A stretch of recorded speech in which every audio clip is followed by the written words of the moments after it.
تنسوش لأول مرة تتابعونا تشتركوا في القناة وتفعلوا زر الجرس عشان يوصلكم إشعار بكل ما نقدم من جديد. مرحبا عائلة بلوط، عدنا ليكم بأخبار ومعلومات جديدة، وفي هذا الفيديو هيكون كوكتيل من الأخبار عن عالم بلوط. وهنبدأ الفيديو على الفور مع عليا بهات. عليا بهات واحدة من النجوم الشابات اللي استطاعت أن تقوم ببناء مسيرة فنية رائعة. وعليا بهات ظهرت مؤخرا وتكلمت عن طريقة عيشها واستثمار أموالها بطريقة صحيحة. وقالت عليا بهات بأنها تستطيع العيش ضمن ميزانية محدودة. ورغم أن عليا بهات استطاعت أن تحقق الكثير من الأرباح في مسيرتها الفنية في وقت مبكر، إلا أنها تخطط بشدة كيف تنفق أموالها وكيف تقوم باستثمار أموالها بطريقة صحيحة. فهي من النجوم الذين يستثمرون أموالهم في شراء العقارات السكنية. وصرحت وقالت بأنها تستطيع أن تعيش ضمن ميزانية محدودة ولا تقوم بإنفاق الكثير. وقالت بأن دائما ما يخبرها محاسبها عن سبب عدم إنفاق الكثير من المال. وقالت بأنها في صغرها كانت تتمنى أن تذهب إلى لندن لقضاء العطلة مع عائلتها، وكانت دائما أيضا ما تذهب إلى متجر يقوم ببيع الأشياء بما يعادل من 5 إلى 6 جنيهات.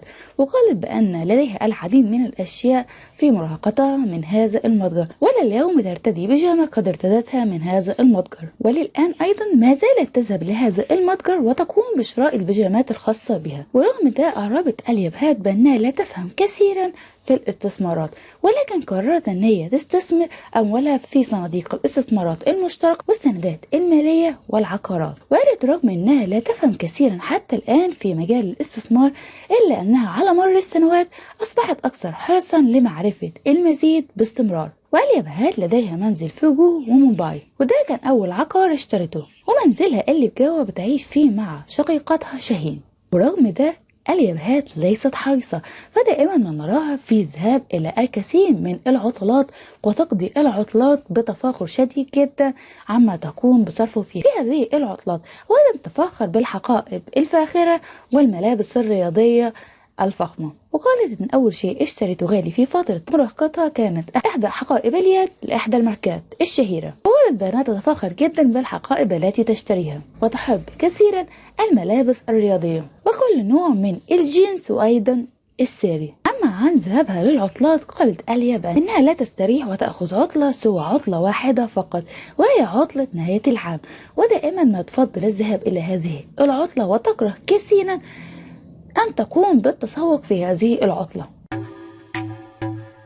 أما عن أمنيات عليا، فعليا تتمنى أن تشتري منزل على الجبل، وأيضا تتمنى أن تشتري طائرة خاصة، ولكنها قالت إن حلم شراء منزل على الجبل فهو حلم ممكن تحقيقه قريبا. أما شراء طائرة خاصة فهذه رفاهية لا تعرف إذا كانت تستطيع القيام بها أم لا. هي في السابق قد قامت باستئجار طائرة خاصة ولكن ليس لقضاء عطلة. وقالت أيضا بأنها كان أحد أحلامها أن تقوم بشراء منزل في لندن. هي قامت بالفعل بشراء منزل في عام 2018، وحاليا شقيقتها تعيش فيه بدوام جزئي. وعليا بهات من ضمن النجوم اللي تصدروا قائمة فوربس لأعلى أرباح النجوم في هذا العام، حيث بلغت أرباحها في عام 2019 59.21 مليون روبية. وكده تكون عليا بهات واحدة من النجوم اللي استطاعت أن تستثمر أموالها بطريقة صحيحة في عالم بوليوود. عليا بهات الممثلة التي تبلغ من عمر 26 عام، فدائما ما نراها تتصدر عناوين الأخبار، وذلك بسبب علاقتها المزعومة برامبير كابور. وأيضا بسبب أن هناك الكثير من الفانز اللي بيلقبوها بلعبة كران جوهر، ولكن مع ذلك فهي استطاعت أن تحقق نجاح كبير جدا في عالم بوليوود في وقت قصير جدا. عليا بهات ورامبير كابور يعلنون عن الموعد النهائي لإصدار فيلم برامهسترا. تم تحديد موعد إطلاق فيلم برامهسترا أكثر من مرة، وبعد ذلك يتم تأجيله، ولكن أخيرا قد قرروا بإصدار الفيلم في هذا الموعد. صرحت عليا بأنهم لم يعد لديهم سوى 20 يوم سيقومون خلاله بإنهاء التصوير المتبقي لهذا الفيلم. سيقوم بتصوير عدة مشاهد رومانسية بين رامبير وعليا، إكمال باقي المشاهد الناقصة مع الممثلين الآخرين. رغم أن تاريخ إصدار الفيلم الأصلي كان سيتم إصداره في ديسمبر من عام 2019، إلا أنه تم تأجيله، ويقال بأنه سيتم إصداره في 4 ديسمبر من عام 2020. تم بدء تصوير الفيلم فبراير العام الماضي، وتم تصويره في العديد من الأماكن من ضمنها بنغالور ولندن ونيويورك ومومباي. بير هيلعب شخصية شيفاي. الفيلم أيضا بيضم مجموعة من النجوم من ضمنهم أميتاب باتشاي، موني روي، وأيضا العديد من النجوم في الأدوار البارزة. وهذا الفيلم من إخراج إريان ماخورجي، ويضم هذا الفيلم 3 أجزاء. وتم إنتاج هذا الفيلم بواسطة دارما للإنتاج من إنتاج كرم جوهر. شارما تطلب من أرجون كابور الابتعاد عنها وتجنب لقائها. برافو على السبب. هو خبر فكاهي بعض الشيء، وهو يتكلم عن أنوشكا شارما وأرجون كابور. معروف دايما ان أنوشكا شارما ستقوم بمشاركة العديد من الصور ليها سواء أثناء جلسات التصوير أو أيضا أثناء رحلتها مع زوجها. ودائما أنوشكا مهتمة جدا بالتصوير باستمرار في لوكات متعددة.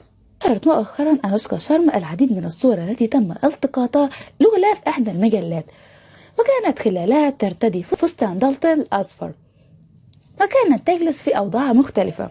أحد الصور كانت تجلس أنوشكا على الأرض في هذه الوضعية، وكانت تغمض عينيها.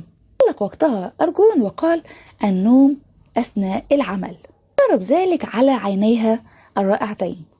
وهذه ليست أول مرة يكون فيها أرجون بالتعليق على منشورات وستوريز أنوشكا شارما. علقت أنوشكا على هذا الخبر وقالت يجب أن تحصل على بعض الغفوات لكي تحصل على الطاقة. قالت بعض الصحفيين عن هذا الأمر، وقالت بأن أنوشكا تطلب من أرجون أن يتركها في حالها ولا يقوم بالتعليق على ما تقوم بنشره. من أرجون وأنوشكا لديهم كيمياء رائعة جدا ويشكلوا ثنائي رائع، إلا أننا لم نراهم مع بعضهم البعض في أي فيلم يجمعهم. أخبار الابتعاد وأخبار الأموال سنتجه إلى ربط الخلاف اللي بين تارا سوتاريا وكيارا إدفاني. النجمتين الشابتين اللي استطاعوا أن يبرزوا نجاحهم في أفلام بوليوود العامين الماضيين، وبالأخص كيارا إدفاني اللي استطاعت أن تثبت نفسها، وقد ظهرت مؤخرا في فيلم جود نيوز أكشي كومار وكارينا كابور اللي استطاع أن يحقق نجاح كبير جدا في شباك التذاكر، استطاع أن يتفوق على فيلم ديبانج 3 لسلمان خان. مؤخرا ظهر كل من تارا وكارينا في أحد أفراح مشاهير بوليوود، وهو أرمان جان، وهو ابن عمة كارينا كابور ورامبير كابور. والحفل كان يضم كوكبة كبيرة جدا من النجوم اللي ظهروا في أبهى إطلالاتهم، وأبرزهم الكثير من الثنائيات في بوليوود.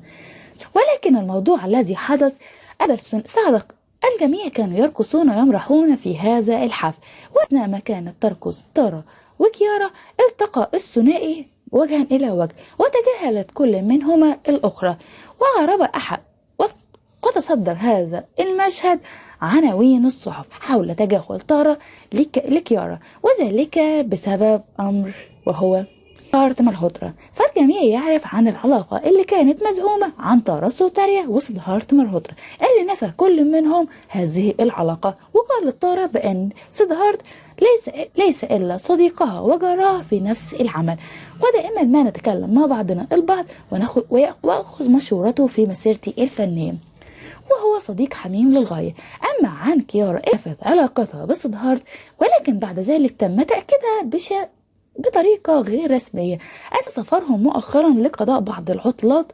صارت كيارا تصور نفسها من مشهد ويظهر، وقام أيضا سيدهارت بنشر صورة نفس الوجهة، مما جعل الجميع يؤكد عن وجود علاقة وأنهم ذهبوا إلى نفس المكان مع بعضهما البعض. للنجمة كثيرة الجدل ديشا بيتاني وعلاقتها المزعومة بتايجر شروف، وكل عشاق تايجر شروف هنقوم بعرض تعليق ديشا بيتاني على علاقتها المزعومة بتايجر شروف.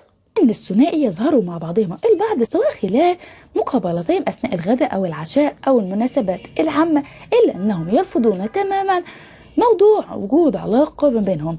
وحينما سئلت ديشا مؤخرا إذا كانت على علاقة مع تايجر شروف، قالت ديشا من هذا السؤال وقالت ما هي العلاقة؟ ظهورها بعدم معرفة السؤال أو عدم رغبتها في الإجابة أذهل الجميع وجعلهم يتأكدون بطريقة غير مباشرة عن وجود علاقة تربط ما بين ديشا بيتاني وتايجر شروف، رغم ان في بعض الفans لا يقتنعون بوجود علاقة ما بين ديشا وتايجر. وبكده نكون وصلنا لنهاية الفيديو. ما تنسوش لو عايزين تتابعوا كل جديد وغير معروف عن نجومكم المفضلين تشتركوا في القناة وتفعلوا زر الجرس وتدعموني باللايك وتشاركوا الفيديو مع أكبر عدد من الأصدقاء. عايزين نوصل قريبا ل20,000 مشترك. وما تنسوش تنتظروا كل يوم فيديو جديد الساعة 9 وكل ما هو جديد وغير معروف عن نجومكم المفضلين.